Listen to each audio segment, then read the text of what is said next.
Ladies and gentlemen, thank you very much for joining us for this edition of Leak Project. I am your host, Rex Bear, and we have a fascinating guest with us tonight, Graham Nicholls, a lecturer, author, guru, and director of the Out-of-Body and Near-Death Experience Society. He had his first OBE, out-of-body experience, in 1987. Since that time, he has combined cutting-edge technologies and in-depth research to further develop his abilities. In 2011, he published Avenues of the Human Spirit, a moving account of his personal journey and exploration of the nature of consciousness. His second book, Navigating the Out-of-Body Experience, offers a totally new way to learn and approach the subject of OBEs. And The Extended Mind. He is also a co-author of Consciousness Beyond the Body, a scientifically focused exploration of the theories and evidence for OBEs, and that was published this year. Graham Nicholls has had some of the best documented out-of-body experiences with verification of anyone in the world. That's according to David Watkinson of allreality.com. Soul and Spirit magazine says one of the leading authorities in the world on astral projection or out-of-body experiences. Graham's main focus now is teaching the Navigator course, research, and technology towards OBEs.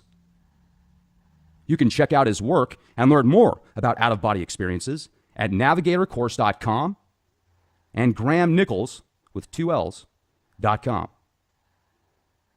Graham, it's a pleasure to have you on the show tonight with us. How's it going? It's a pleasure to be here. It's going really well, thank you.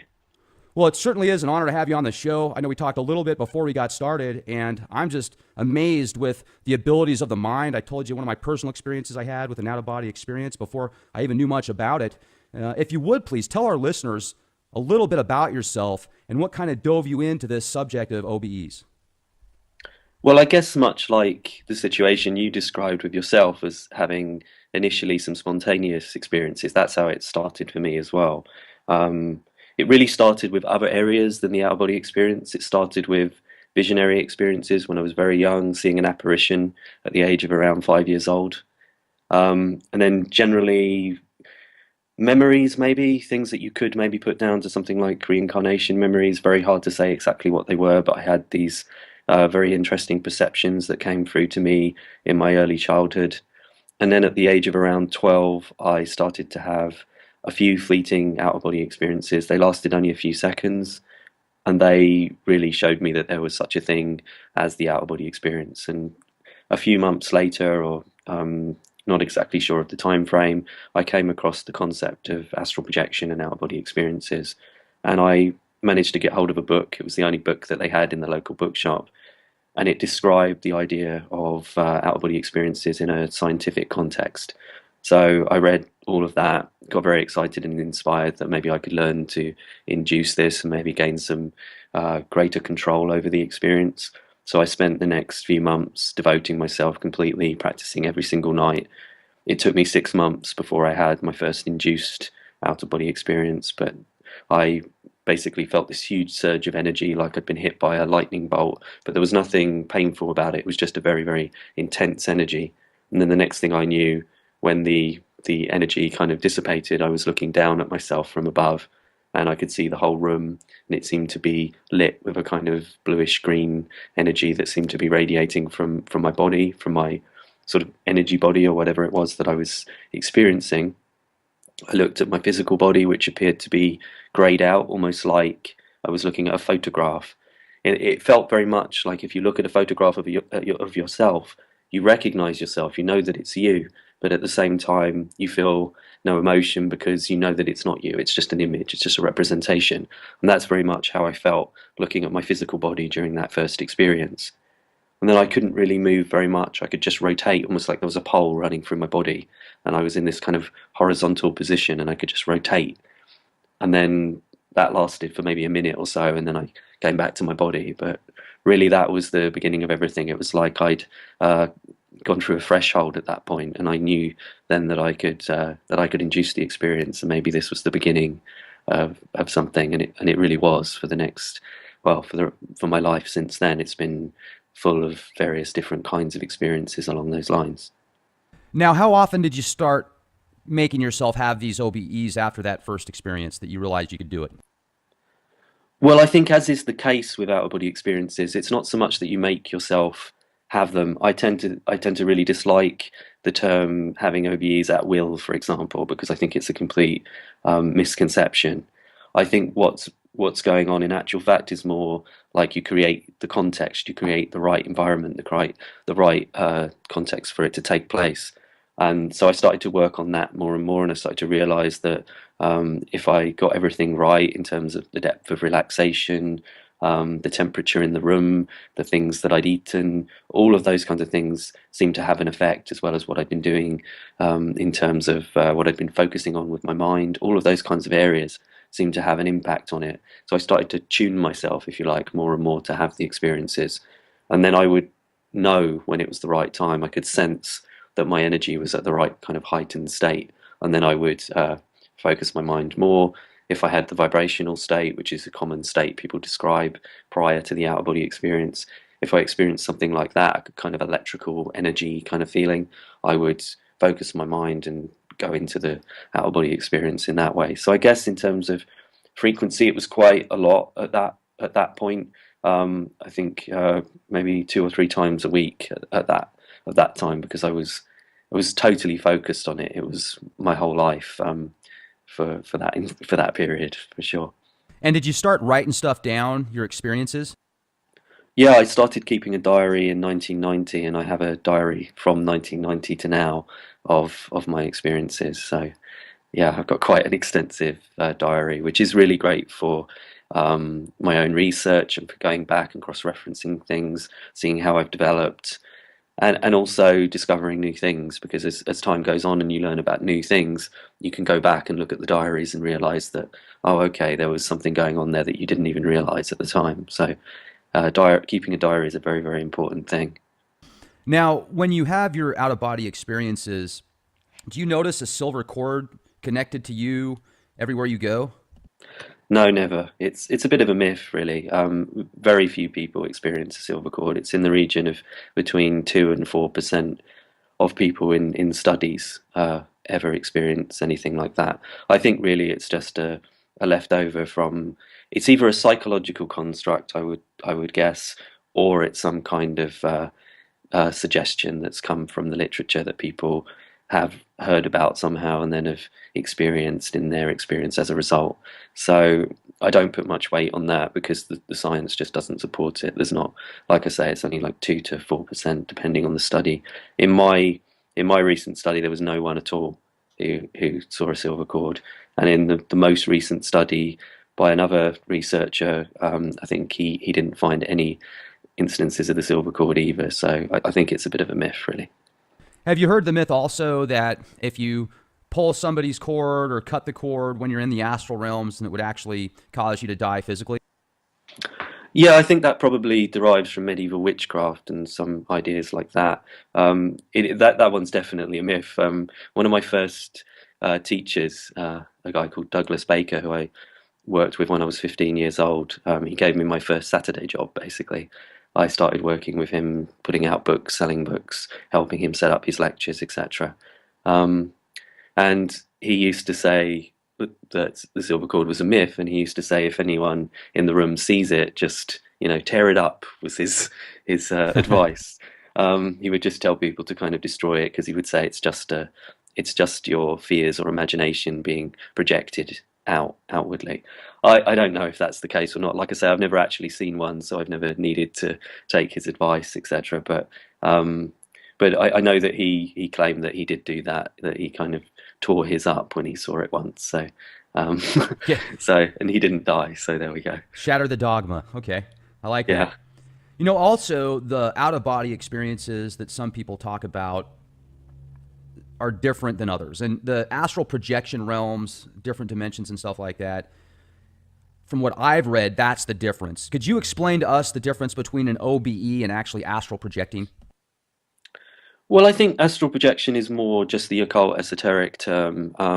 It maybe focuses more on some of the practices that maybe wouldn't in contemporary literature be considered astral projection. If we go back to the Golden Dawn, Hermetic Order of the Golden Dawn, for example, they talked about things like traveling in the spirit vision, which was a form of scrying, or working with tattva symbols, which were elemental symbols from Hinduism, and they used to use these as a form of astral projection or scrying or visionary experiences.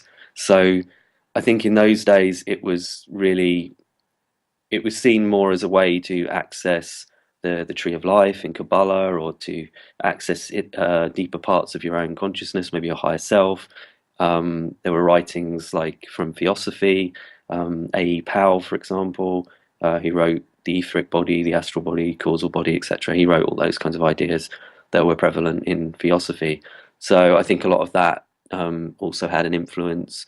So yeah, I think that the main difference is really, at a certain point, there was a move towards maybe taking a more scientific outlook, and an out of body experience is more of a description of what the experience feels like, rather than trying to interpret it. Because obviously, if you use a word like astral, which comes from star, like a star, so it's like you're projecting, you're going into a state like a star, a celestial kind of experience. So that's really interpreting it to some degree, and also it implies to some degree the existence of an astral body, which again is something that we haven't really established. Some people believe that, some people believe we're dealing more with an extended consciousness. So there's different interpretations now, and I think the general consensus is moving away from ideas like astral bodies and silver cords and all of that kind of stuff, and moving more towards a more scientific framework, drawing upon quantum physics and different areas like that. So I think that's the main difference. It's more that astral projection is generally the term that you use if you're approaching things more in the esoteric realm, which can be completely valid as a way to focus on self-development and those kinds of things, or to explore the existence of whether there are these other levels. Obviously, the problem with when you experience another level like that, it's very subjective. It's very hard to know if it does have any objectivity to it, or whether it's a purely subjective thing. So it's more complicated when you start to focus on those kinds of levels, because you will find inconsistencies and contradictions. It's like religion, really. You know, there's thousands and thousands of religions, and they're all right, of course. Right. My God's better than your God. Exactly, and I think really within these kinds of areas, you get a similar kind of thing on a more microcosmic level. You get these kind of smaller ideologies and different sort of esoteric frameworks. So I think I've tried to step outside of that. I spent many years studying these kinds of areas, and found really that in many ways they held me back, because if you go into the experience with the preconception of having various bodies, some people say 3 bodies, some people say 7, some people say 5, it goes on and on and on. If you go in with those kinds of preconceptions, then it will color your experience to some degree, and quite possibly limit you, especially if you have fears related to those kinds of things.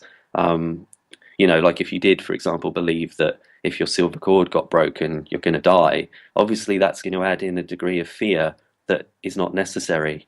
If that thing doesn't even exist, then you're getting scared for no good reason. So it's kind of unfortunate in many ways that these kinds of beliefs continue to go around.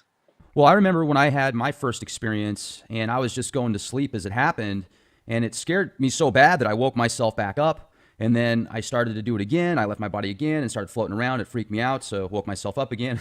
Because at that time in my life, it was the religious dogma and paradigms that had my mind blocked, because I was raised Christian, and a lot of people that are Christian and beliefs, if you study the occult or mysticism, or have abilities to tap into your mind and do things that normal people can't do, well, that's evil. And I wondered when I was floating out of my body if something else might enter my body. So it did scare me, and that's one of the things I was going to talk to you about.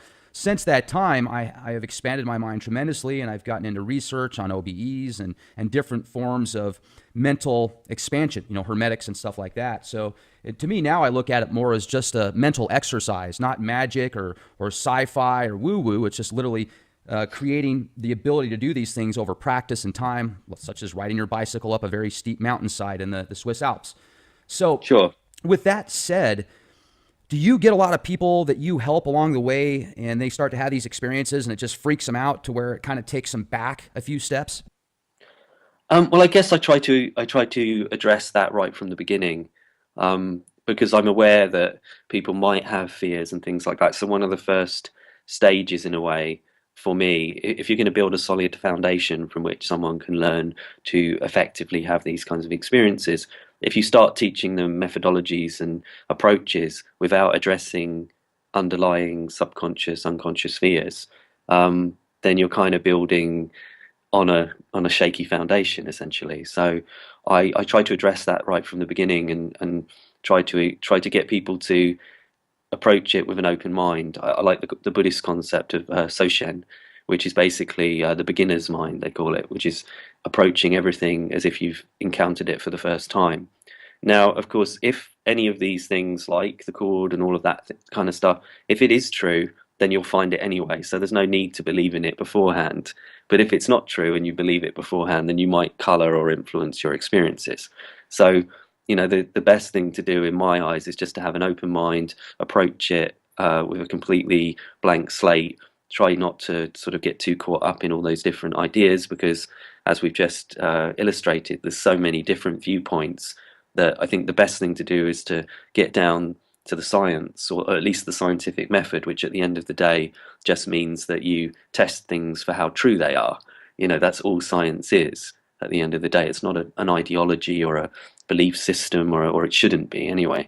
What it really is, what the scientific method really is just approaching things to test them for their truthfulness. And I think if we take that kind of approach with our own practice and our own exploration, then we can bypass a lot of these kinds of issues. But I guess in a practical level, I'll introduce ideas from hypnosis, neurolinguistic programming, things like that, to try and address people's fears, introduce them to more positive resources that show that these experiences are healing, life affirming, transformative, all those kinds of things, so that people really understand that there's nothing to worry about, essentially. Right. So, and how many people would you say you've helped? I couldn't put a number on it. I've been working, like I said, I mean, my first Saturday job was working with a lecturer on astral projection when I was 15 years old. So I'm now 40. So, Great. So now also with this course that you do, the Navigator course, could you walk us through that a little bit? okay, well, the course is essentially, it came a lot from the realization that you can't really effectively teach people to do things in the space of a workshop or a few days. You need to really work with people over a period of time and develop their abilities, and kind of take them stage by stage through the process. Because, for example, even addressing the fear, like you just mentioned, can take a period of time just to get people to that point. So I I designed the course to go through each of the stages that people need. It's very practically focused, but I also introduce some of the research and the science so people can see that the ideas and the techniques that I'm talking about are all scientifically based. They're all based from things that we've actually seen, and things that can actually be shown to work. So I take them through the kind of background. I take them through immersive technology, which is another area that I work in. So using virtual reality, using immersive structures, which are large environments or physical structures that you put the person inside, and then it helps to induce an experience. Using sensory deprivation, things like that, to help to get beyond the senses and go into a deeper kind of experience. So I go through all of those kinds of methods that I've worked with and developed. I go through my G technique, which is a physically based technique that I've used for, well, at least since the mid-90s, in order to help induce my experiences. So that's another area that I go through, which is a kind of different approach to the OBE. And then another thing that I really focus on within that course is creating a profile. I don't believe in a one-size-fits-all approach to this kind of work. Everyone's different, and some people have skills that are more based in, say, they're more visual, they're very good at imagining things and visualizing things, which is more the classic way of inducing this kind of thing. But someone else will be very good at lucid dreaming, so maybe that will be more suitable for them to work from. Then there's other people who are, maybe they are more physical, and so the G technique or some kind of approach that works with physicality is more suited to them. So I try to find the best, most suited approach to the person, rather than trying to fit the person to a particular technique that might not be suitable for them.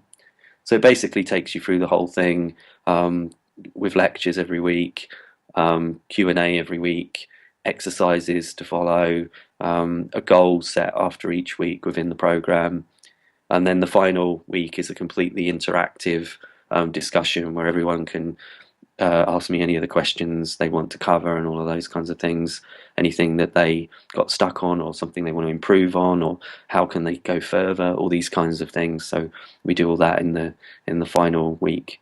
And then they also get a range of bonus dialogues, which is me discussing these kinds of things with experts in related areas like near-death experiences, or lucid dreaming, or psychical research, those kinds of things. So I bring it all together, really.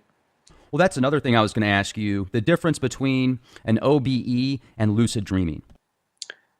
In my view, there's no relationship really. I know that most people will sort of disagree with that, but I think, well, what I should say actually, I should step back. I should say, in my experiences, I don't think they're related, but I think that there are different types of what we call an out of body experience. It seems to me that some people are having lucid dreams and they believe them to be out of body experiences. What they would define as a lucid dream, sorry, as an out of body experience, I would probably define as a lucid dream. So there's a difference of definition to some degree going on there.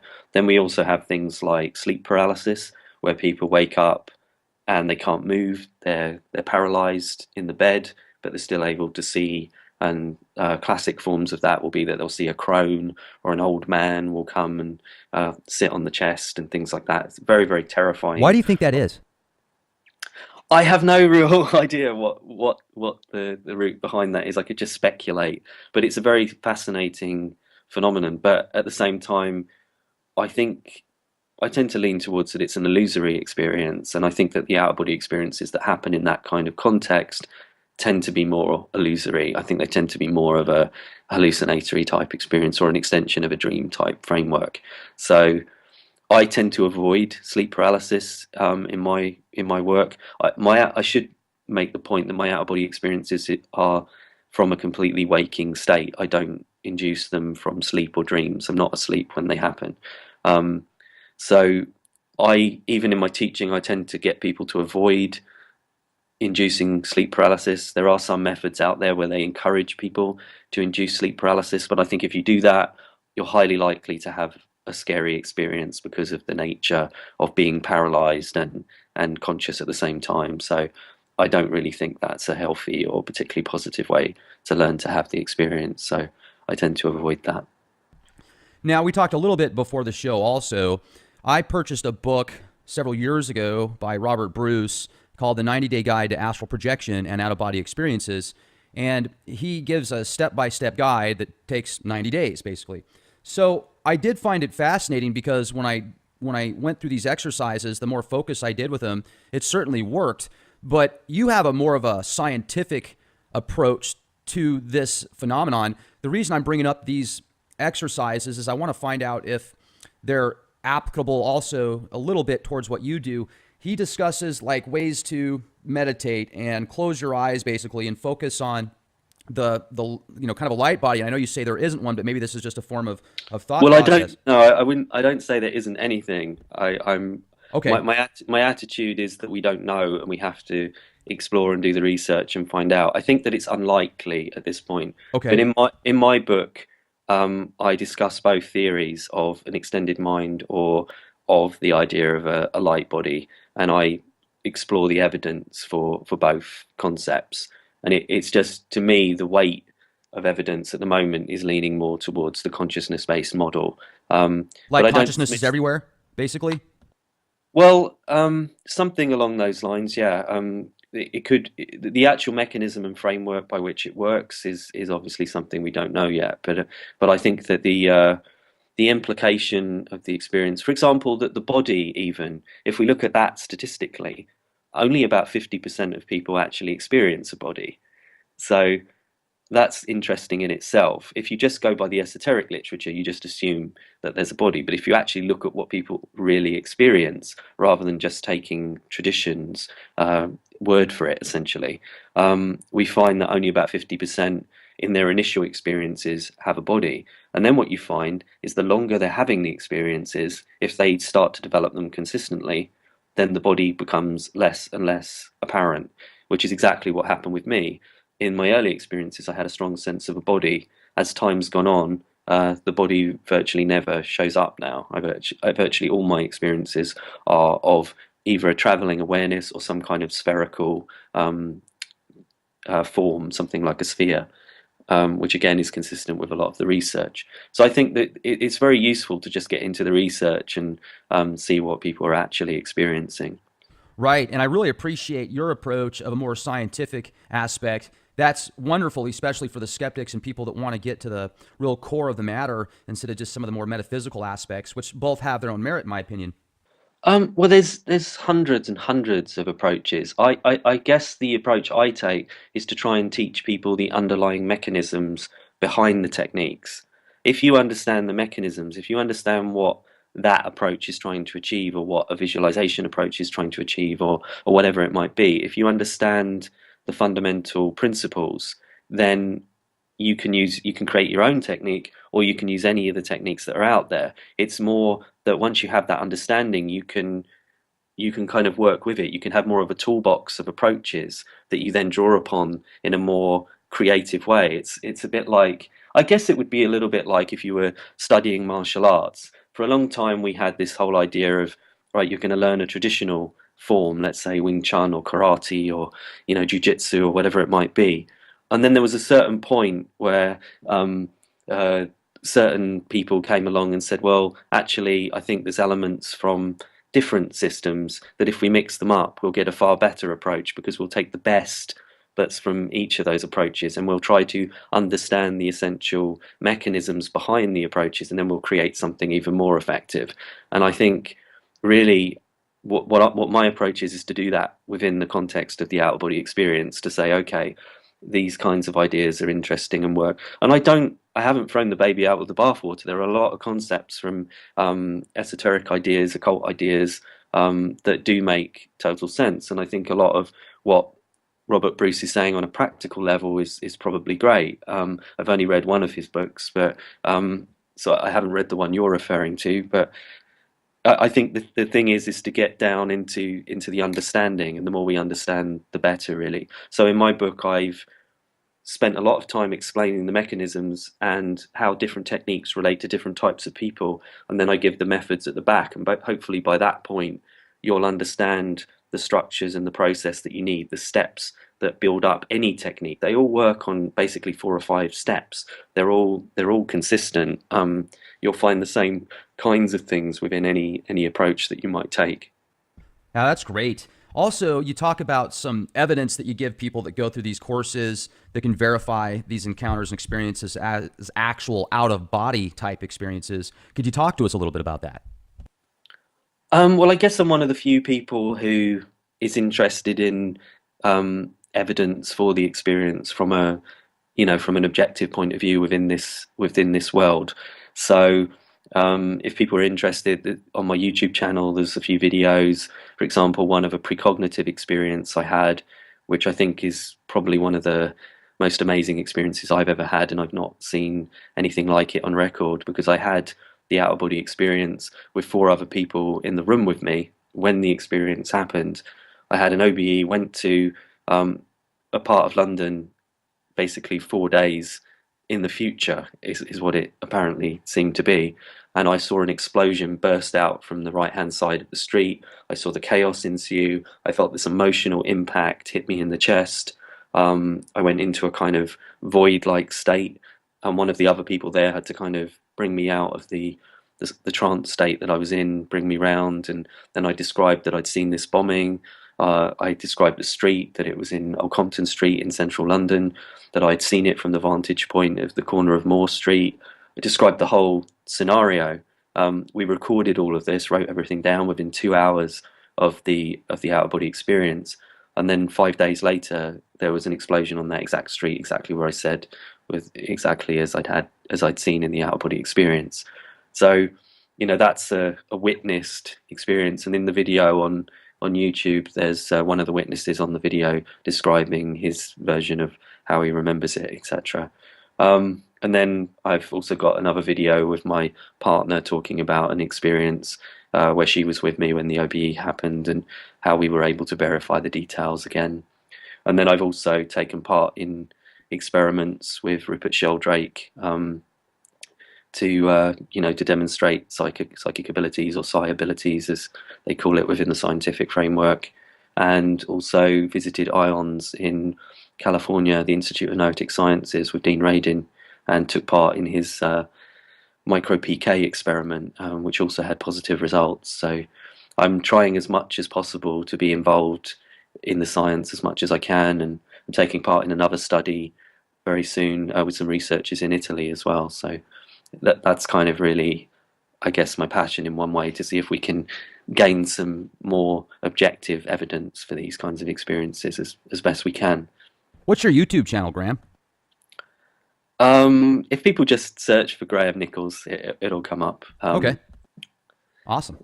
Another thing too that I was hoping we could discuss, when you have these experiences and you say it's more of a sphere, like you're kind of a sphere traveling, do you see everything like you do now through your eyes, just in a more of a gray scale? Or like, for example, when you have an out-of-body experience and you travel, and let's say you want to go travel to Antarctica to see if there's actual pyramids there that are talked about on the internet forums or something like that. And I'm just kind of joking around here, but maybe there is. I mean, I don't know. There is possibilities. Would you see it? I mean, can you go to GPS coordinates 56.14.13, whatever, and then bang, you're actually seeing it like you would with your eyes? If I wanted to do something like that, I would probably do it with a team of remote viewers. I also do remote viewing, and I have some people who I work with on that level. In my experience, this is my personal experience, the controllability of an out-of-body experience is much harder to work with than something like remote viewing. So going to a particular location in a very controlled way is quite difficult to do. I think that a lot of authors, unfortunately, exaggerate that kind of thing, but of course they never show any evidence that they can do those kinds of things, whereas I do have witnesses sort of supporting my experiences. So I guess I think my opinion is that some people kind of have exaggerated the controllability of the experience. I think that really it is more of, you can steer the ship, but you can't completely. You have to go with the waves and the wind, if you like if you see what I mean. I'm trying to Sure. kind of give an analogy of how it would be. You have to sort of go with the nature of the experience, but you can. So if you might be in a particular location, you can control whether you go up or down or left or right, but to completely control the whole thing, to go to like map coordinates in that context, that's not something I've found very easy to do. I have on occasion had experiences more like that, where it's been very controllable, but what I would say is experiences where the vision is at its peak, where the controllability is at its peak, all of those kinds of things are rarer. They tend to be experiences that are what I would call peak experiences. So, you might have maybe 2 or 3 of those in a year. So it's not like an everyday occurrence. The visual factor is actually something I'm also researching at the moment, because for a long time, both in near-death experience research and in out-of-body experience research, there's been the assumption that visual perception is exactly the same as physical perception or optical perception when we're having an out-of-body experience. And that doesn't really make a lot of sense logically, because, well, we don't have eyes. We know we don't have physical eyes with light receptors and all the rest of it. So it doesn't make a lot of sense that vision would be the same. So what I did is I went through many of my experiences, and I found that there are color characteristics often I would see in duotone or two-tone vision, and what I would find by that is that they seem to be paired in the same way that you would see with the visual light spectrum. So the visual light spectrum goes from one color into another. It kind of fades from one color into another, like blue transitions into green, for example. So within the out-of-body experience, you might see in this blue-green. You might remember when I described my first induced out-of-body experience, I described a blue-green energy. So blue-green also relates to scotopic vision, which basically means low light vision. When you're in a low light vision condition, like this is optically in terms of physical vision now, when you're in that kind of state, your vision shuts down into its blue-green spectrum. The cells of your eyes actually are only seeing in a much more limited framework. So one idea I have is that maybe the outer body experience vision is related to optical vision, but it's some kind of reconstruction or some kind of distortion of physical vision, because the faculties, the lenses and all of the rest of it are not present within the outer body experience. So you get a kind of facsimile of the actual visual system. So that's another area that I'm looking into, because I think the more we can understand how vision works, the better we'll be able to gain evidence for perception outside of the body. Now, also, when you have these OBE experiences and there's other people that do it as well with you, I mean, can you communicate with them in that real time zone, or whatever definition you want to put to it? That's something that's very hard to do. I've done it on occasion, and some of the people I'm working with have had similar kinds of experiences. One man I was working with had an out of body experience where he met his young son, who was having his son was having his first out of body experience. So that was quite an amazing story. Basically, you know, the boy's first experience was to meet his father while out of body, and his wife, who was kind of a skeptic, was a witness to the son describing this. So she was quite blown away by the whole thing. And then, but I think what's more common is seeing you in some kind of form while you're out of body, but that person is consciously in body. So, for example, the common way that people see you will be as a kind of shadow. They'll see a sort of shadowy figure, or again, a kind of lime green kind of energy is also sometimes described. I've had two joint experiences of that, for example, while being physically conscious. So one where I was meditating with a close friend called Jian, and a sphere of green energy floated down in front of us around the size of a basketball, and we both saw it and sat there for, I remember it as around 10 minutes, something like that. I can't be sure of the time, but it was there for a long time.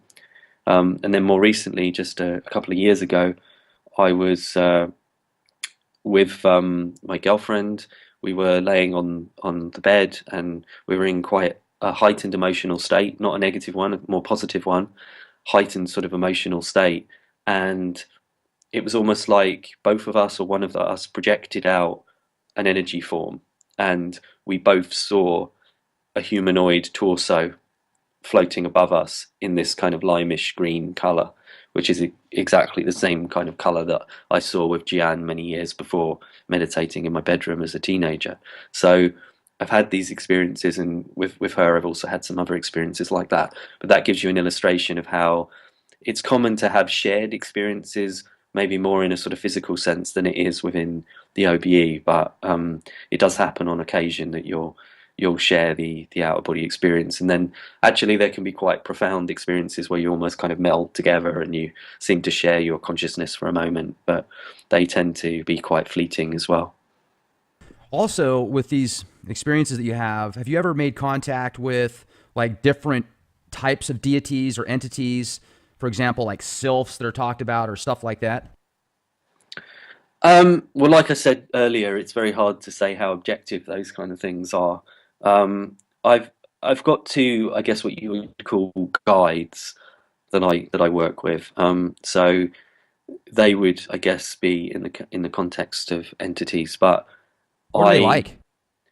I keep a pinch of salt, if you like, by the bed, to, like as Sure. a kind of, as in, then I don't know whether they're not just a part of my self, my higher consciousness, or something like that. It's very hard to know Sure. how objective that kind of thing is.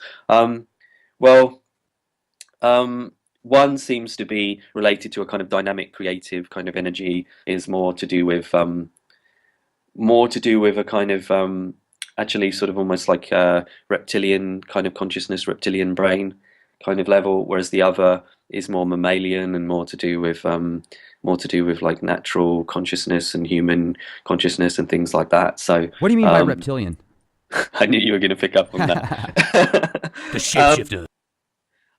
No, I just mean that it's not so emotionally focused. It feels more like the reptilian brain. All humans have a part of the brain that's reptilian. It's more primordial. It's more kind of from our basic level of evolution. So I tend to view it in that kind of context. That's how it kind of feels, if you like. It's hard really to describe. I mean, it works on many different levels, and I also It's kind of see like these. primal. Like, Yeah, I see these two things as interlinked. Essentially, I also see um, they they kind of. I mean, I describe them more. If people are interested, they can read my first book, Avenues of the Human Spirit, and in there's a chapter called Charme. The more reptilian consciousness is called Shah, and the more mammalian one is called May, and I kind of join them together as Charme because I find that they're almost like yin and yang, if you like, but not. But they're not opposites. It's more complicated than that. But yeah, I haven't really got time to kind of explain it all in detail. But they would be the main sort of consciousnesses, if you like, that I work with, and that maybe have led to a growth of much more positive life values and things like that. Becoming vegan, focusing more on positive change in society and things like that. have you ever been able to contact a deceased relative? Um, I've had various afterlife kind of experiences. I wouldn't say contact a deceased relative, but I've experienced afterlife levels quite frequently in my experiences, especially the more Summerland type environments, which is the term they use in Native American, pagan, quite a few different. Emanuel Swedenborg, for example, if you're familiar with him, he also talked about the Summerland levels. He was a Swedish scientist who later started having out of body experiences, basically, although the term didn't exist then. Even astral projection didn't really exist as a concept to him. So but he traveled into heaven as he saw it in his kind of religious context and had many experiences like that. So he called these levels the Summerlands because they basically look like a very beautiful translucent kind of earth-like environment with beautiful nature and animals and that kind of thing. And I've experienced lots of levels like that. Actually, on an evidential level, I also had a shared death experience, which is where you experience the afterlife or the death, the early stages of the death experience with someone else. In my outer body experience, I went to a misty, cloudy kind of environment, and I saw about 140 people who all seemed confused, slightly unaware of what was happening to them, trying to work out what was going on. They were all interacting in a group to some degree, but also not. So they were aware of each other, but they were also very contained within their own thoughts. That's what I'm meaning. And there seemed to be images and glimpses of like their lives were coming from them. It's like I was seeing a glimpse here and there of a moment in each person's life, and it seemed to be a non-English speaking culture. It seemed to be maybe somewhere more like Europe, but it was very hard to know exactly where it was. But I got all these images of what happened, and I got the impression that they died quickly in some kind of accident. And then after the out of body experience, this was in 1995. After the out of body, sorry, 96. After the out of body experience, I went into the living room, and I think it was my father was watching the television or listening to the radio, and there was the news came that that there'd been a crash in Norway, and that 140 people had died in this crash. So that seemed to be a complete verification of the out of body experience that I'd had on that other level, but confirmed on this level. So that was very powerful in the sense that I guess when we have experiences on that other level, the afterlife level, it's very, very hard to get any kind of objective evidence from that for whether what you experienced was real. But what's great about that particular experience was I was then able to find that there was some evidence that it really did happen and that those events really happened. And interestingly as well, many years later, more recently, just a year and a half ago, I had an experience where I went to the Arctic Ocean. There's a whole article about this on my website, grahamnichols.com, if people want to read this. But I went to um, My Norwegian pronunciation is not good. I'm not sure how to say this, but an island called Svalbard, um, where there was this crash. It's basically where the seed bank is in in uh, in an island north of Norway. And this island has the seed bank. It's up in the Arctic.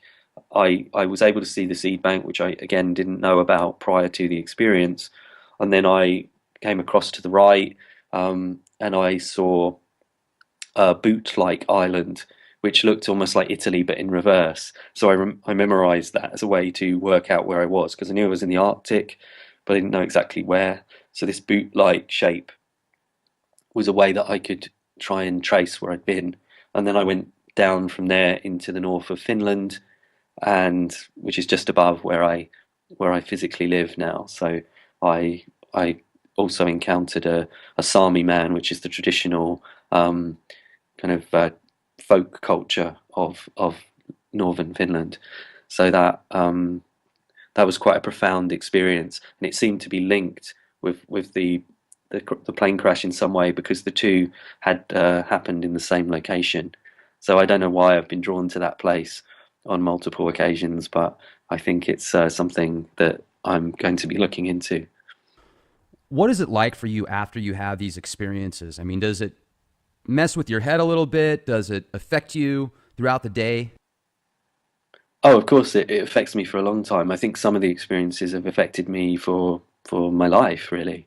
I think the out of body experiences have changed me fundamentally. They've made me more peaceful, more happy, more healthy, um, more open-minded, and more interested in exploring what's out there and exploring the world and learning more and things like that. And also more compassionate in a direct sense as well. So I think they've had a profound impact on me. But when an experience like that happens, it's exciting on so many levels because it just opens me up and makes me think, what might, it's almost like being a detective or something, trying to find out and uncover what the truth is about your experiences and about the nature of this enigmatic experience, these out of body experiences. I just want to understand as much as I can about them because they've been the most fascinating and amazing thing in terms of what we can experience in our lives. So I'm very interested to find out and to learn as much as I possibly can and really step outside the box and outside the preconceptions and see where it leads. There's a movie and a TV series called Minority Report. Have you seen it? Well, I know Philip K. Dick, who wrote the story. I mean, I know of his work, and I saw the film. I haven't seen the TV series. With the kind of abilities that you have and you help other people obtain and nourish, I think of the precogs in the series where the government basically, kidnaps them at birth and, programs them and teaches them how to basically be these people that can see the future. And then if there's something bad that's going to happen, they'll stop it before it happens. Have you ever had any strange activities like where you feel like maybe there's men in black type people, not men in black, but similar to that? They're kind of checking you out, government, spook type individuals, and maybe want to harness your abilities or tap into some of those things? In short, no. uh, um, no, I can't think of anything on that level. I think with these kinds of things, though, as we know with the remote viewing program, I'm sure many of your listeners will be familiar with remote viewing and the remote viewing program. Oh, yeah. I think I think the thing with remote viewing, as with all psychic abilities, when we get it into a scientific context and we really examine it, we know that there's a lot of accurate information. It can be really, really phenomenal how accurate these experiences, OBEs, remote viewing, precognition, micro PK, all this kind of stuff. It's completely amazing. But at the same time, I think we're still at the point that we're dealing with a kind of a scratchy signal, if you like. Michael Persinger, the Canadian researcher, described it in that way. He did a great lecture called "No More Secrets," which came to mind when you were saying that, because his idea is that if we develop remote viewing to a high enough level, there will be no more secrets. Every one of us will have access to any piece of information anywhere in the world. But the problem is we need to enhance the abilities. This is why we need the technology, because at the moment, no one, they can make all the claims they want, but no one in the world can do this stuff 100%. Everyone is, you know, working within a small peak experience type framework where sometimes you have those amazing hits and other times it just, you just can't function on a psychical level at all, or on an OBE level, or whatever level it might be. So what we need to do is we need to refine and understand how to optimize these experiences and how to tell when we're in the peak experiences or when the peak experiences are likely to happen, all these kinds of things. So Michael Persinger is doing all this research with his Corin helmet, which is basically uses solenoids, magnetic pads, basically across the temporal lobes, which helps to enhance and bring about altered states. He has a particular configuration of these solenoids over the skull that he calls the octopus configuration. Now, that particular configuration is designed to enhance psychic abilities, and so far, the work he's done does seem to show that there is an enhancement. So he can take an undergraduate student, put them in the Corin helmet, put it in this particular configuration, and they'll start to have more accurate perceptions. So that's the kind of research that we need. We really need to push things forward, because then if we could do that, that's when psychic abilities will really have potential in terms of what we could see and what we could find out. But on a more grassroots level, we can all start to look for within our own experiences, if we practice remote viewing or we practice out of body experiences, when we do have these experiences, like, for example, the Soho bombing experience I described earlier, or I had another precognitive OBE of the 7/7 bombings that happened in 2005 in London as well. Both of those experiences had this blue-grey or blue-green sort of energy quality about them. So that's a way that I can now recognize if I have an experience like that, which I've only had 3 in my life. But if I have another experience like that, then I know that that experience is highly likely to be valid or useful in a precognitive sense. When I have this sort of green-yellow type experience, which is more like everything is translucent and full of light and really, really vivid, when I have those kinds of experiences, I know that the experience will also probably be accurate. So when I had the experience in Tallinn recently that my partner verified, I knew before I left the house that this was probably an accurate experience. So we wrote all of the information down before I left the house, and then we went out with the camera, took pictures to confirm what I'd actually seen in the out-of-body experience. So when those kinds of experiences happen, when there's those peak kind of experiences, that's when we get an idea that we might be having an accurate or very, very precise experience. So I think to do things in more of a intelligence agency kind of context, I think that's the next level. I mean, who knows? Maybe they're already leagues ahead of me in developing those kinds of things, but I don't know. But I think, go on. Oh, I apologize for interrupting. I'm just thinking of Dr. Courtney Brown, the Farsight Institute. We've spoken with Daz Smith, Dick Algeier, and there's some incredible remote viewers. One thing that I always hear from Courtney, he makes it very clear in every show that he goes on that remote viewing, if there's a target that's made for remote viewing, the person that's actually viewing the target can have absolutely no idea what they're going to be looking at, because if they do, he says that 99% of the time the imagination just creates it and it screws up the remote viewing. However, his type of applications, their stuff is straight military-derived applications, and it's not an out-of-body type experience. But it seems like when I've interviewed Daz and Dick before, and they get into when they remote viewed Hitler's mind and other planets and stuff like that, they actually talk about how not only do they see it, they feel it, they smell what's there, they sense. So the whole aspect of these different sensory perceptions. And you're talking about this helmet. First of all, I want one. Where do I get one? Will he sell me one? There is actually a commercial version called the Shakti coil. I'm advertising someone else's product now. I gotta have one of those.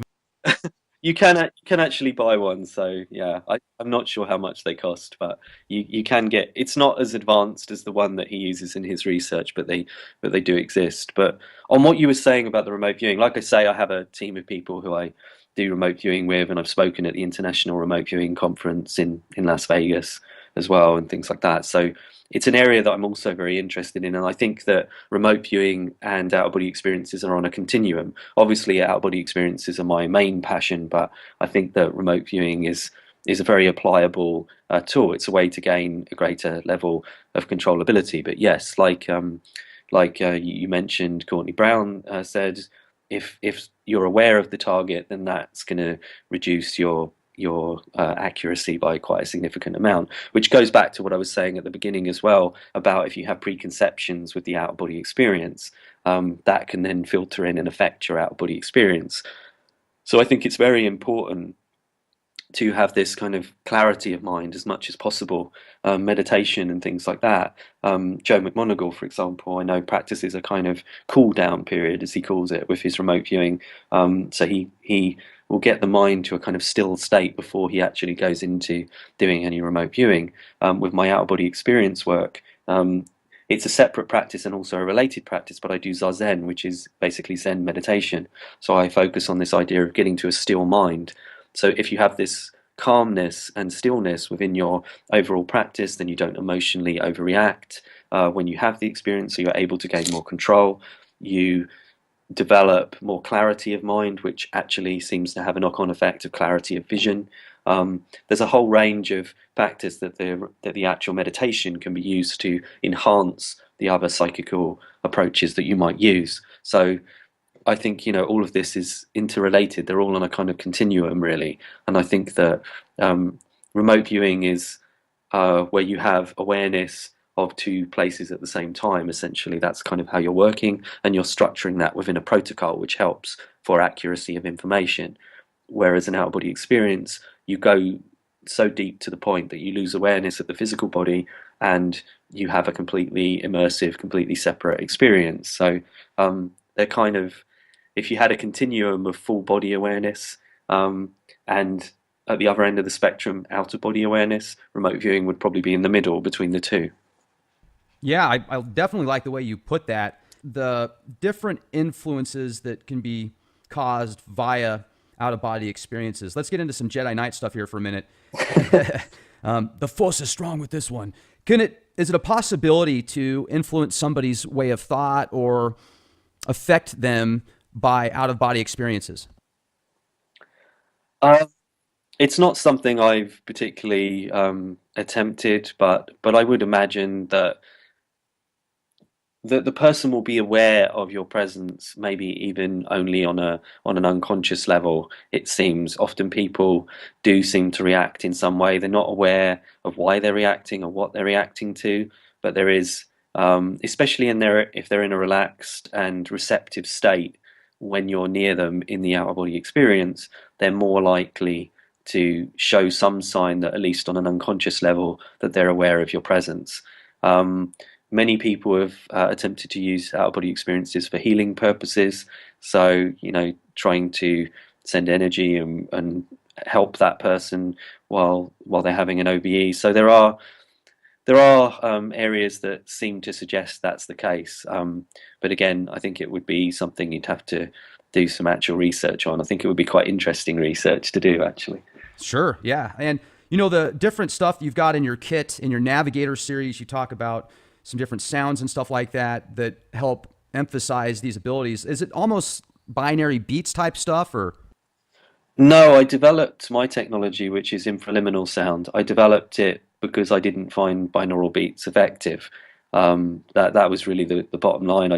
They didn't seem to have much effect for me. So we started in the late 90s, about 98. If people look for my name plus the word epicene, they'll find one of my first structures, which was a large steel structure with a central platform that the person was suspended in, and then there was hypnotic induction played over audio and an early form of the infraliminal sound, so the whole structure was designed to help facilitate an out-of-body experience. And the more you can use those kinds of immersive technologies, the more you can increase the chance someone will have an OBE by a small amount. But the thing is, if you increase their chances, say by 5%, by 10%, by using these kinds of things, when you bring them all together, the things that I describe in the course and in Navigating the Out-of-Body Experience, the book, just gives this clearer avenue towards having the experience, because you've given yourself this incremental increase in chance that you'll have an experience, even if it's only 5%. But if you bring in 6 things that are 5%, then you've got a 30% increase. It's Sure. so that's kind of another of the approaches that I take with bringing in all these small kind of things to help. But the infraliminal technology, I'm very proud of it. It took many years to develop, and it's based upon inducing the vibrational state, and it seems to be effective in 80-90+% of people. And I can genuinely make that claim that it works in the vast majority of people, that they'll achieve the vibrational state. So it's and the vibrational state, as most people know, is the first stage of getting to the out-of-body experience. And also, you do this virtual reality stuff combined with the sounds. And I'm thinking of that new VR Oculus and all the new headsets that you can pick up now. There's even one for like $100 that connects to your Samsung phone. Are you going to use that type of technology also to help induce these? I'm working on some ideas to work in that kind of way as well. Yeah, the virtual reality I did, the largest one was at the Science Museum in 2004. It was a huge structure. I'm not even sure, maybe 40 meters square, with a huge curving screen, fully immersive surround sound, but one person at a time. So imagine that scale with just you on your own. So that had a very big emotional and powerful impact as well. And the thing about a lot of these technologies is they're not so much designed to give you an experience in that moment. Obviously, even if you were wearing the headset, this didn't use a headset, the one at the Science Museum. You just had glasses like you would wear in a 3D movie. But this was way ahead. This was 2004. We were already using that kind of technology, and it was interactive as well. So probably, I know, at least 5 years ahead of its time. But yeah, so we basically, it was almost like programming. It was using these kind of hypnotic approaches and neurolinguistic programming type technologies to put that idea across, which is essentially what a lot of the other technology uses as well. So the idea is that it programs you essentially towards the out-of-body experience. So then when you go home that night, you have an experience sort of after you've worked with it. So the more you work with it, the more you kind of program yourself essentially. Oh, that's fantastic. And I definitely can't wait to pick up this course at navigatorcourse.com. This is going to be a lot of fun. Before we close out tonight, Graham, is there anything else you'd like to share with our listeners, or any new projects you have on the horizon? I think we've covered pretty much everything really. If they want to keep up with what I'm doing, maybe just follow me on Facebook. They can add me as a friend, or go to my like page, which is just Graham Nicholls. If you do a search, you'll find me. Then there's also they can join my mailing list on grahamnicholls.com. There's a little box on the right of the screen. You can put your email in there, and then you'll get a newsletter. So when there's a new live course, I should mention, with the Navigator course, you can get the pre-recorded download or streaming version of it, so that's instant access. But there's actually a live course that runs every sort of month or so, and the next one is on May the 8th, so just a month and a bit away. So if people want to sign up for the live course where you can interact and all of that, then that's the option as well. Well, this has been great. Certainly appreciate you coming on here with us and spending time out of your day. I'm really looking forward to getting this new material. And hey, folks, check him out, navigatorcourse.com. Pick up the set, become a mental Jedi. Have the opportunity to travel time and space within your own mind. I mean, just an amazing opportunity. It doesn't get any better than that. And also, grahamnicholls.com. Graham, thanks again. It's been a pleasure to have you on the show. Have a fantastic evening. Thank you.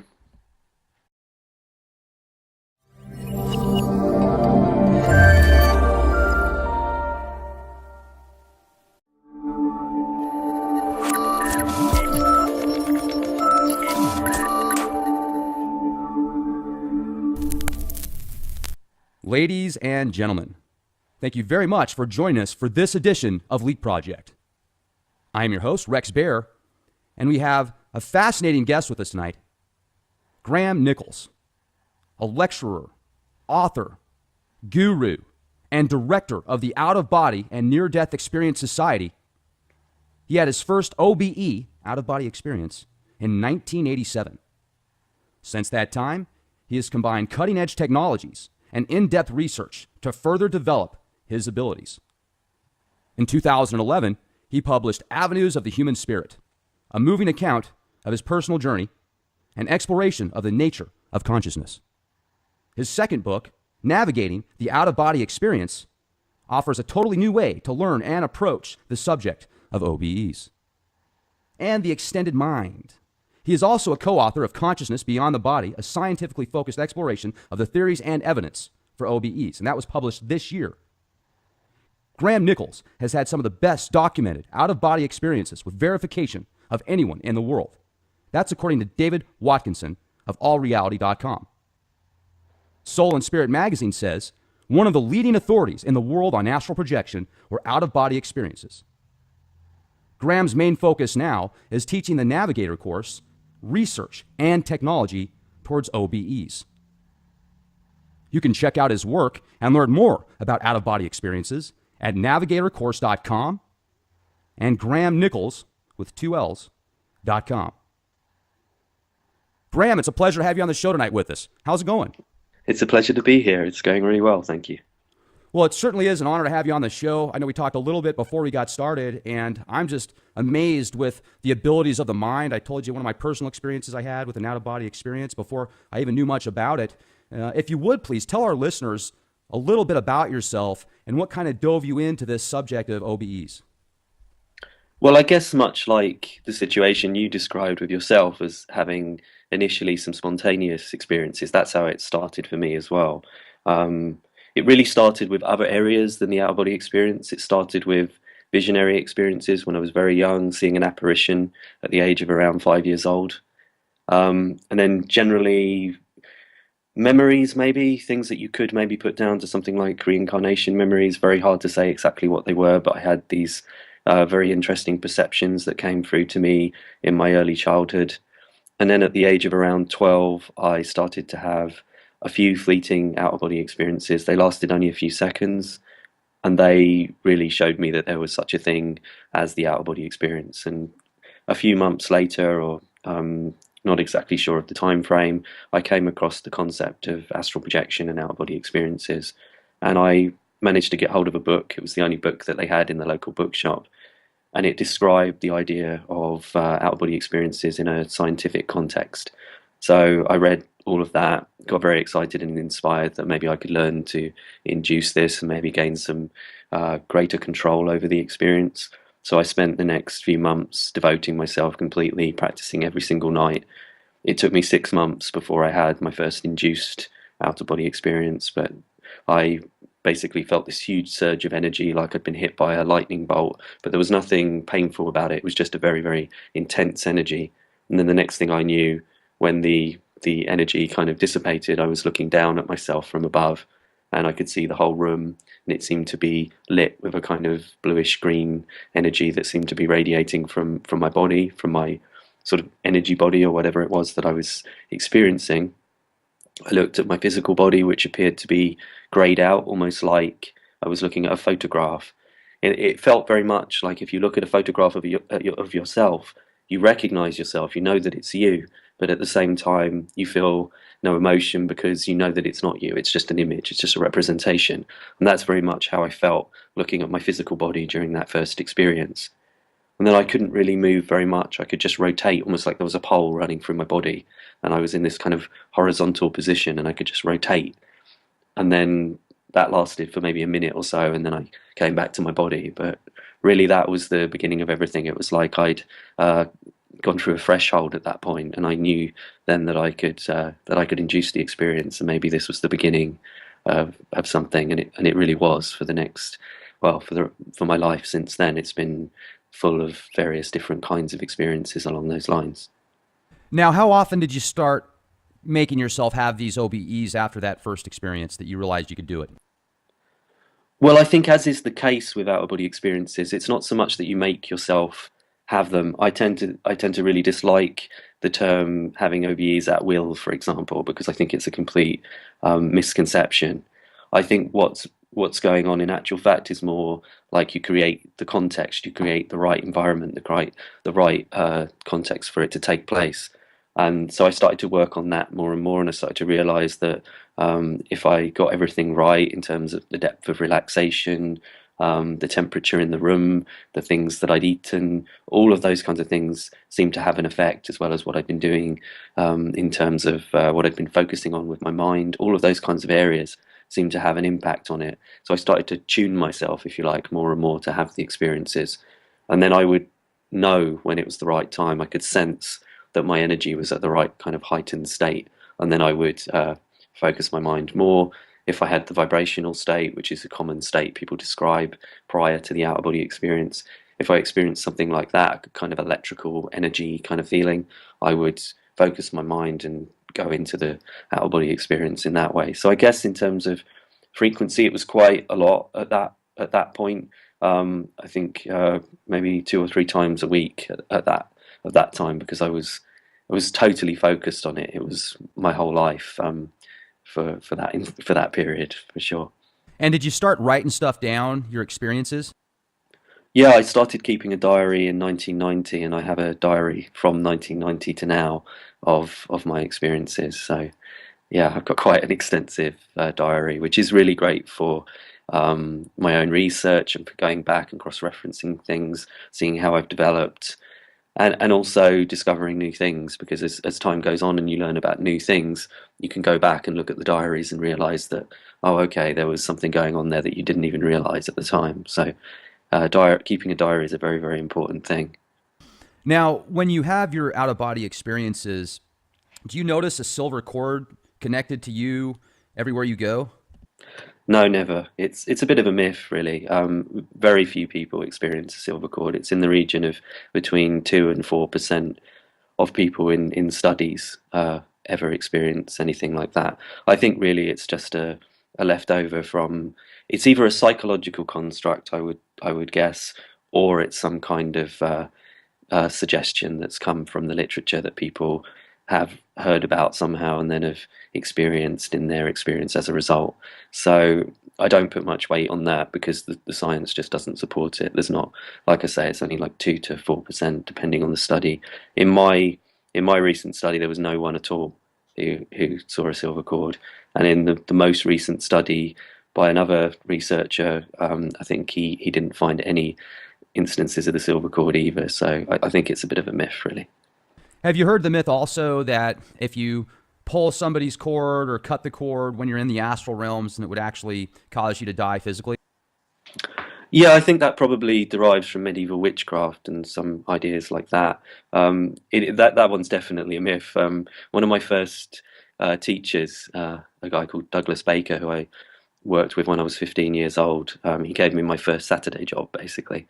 I started working with him, putting out books, selling books, helping him set up his lectures, etc. And he used to say that the silver cord was a myth, and he used to say if anyone in the room sees it, just tear it up, was his advice. He would just tell people to kind of destroy it, because he would say it's just your fears or imagination being projected outwardly. I don't know if that's the case or not. Like I say, I've never actually seen one, so I've never needed to take his advice, etc. But I know that he claimed that he did do that he kind of tore his up when he saw it once. So, Yeah. and he didn't die. So there we go. Shatter the dogma. Okay. I like Yeah. that. Also the out-of-body experiences that some people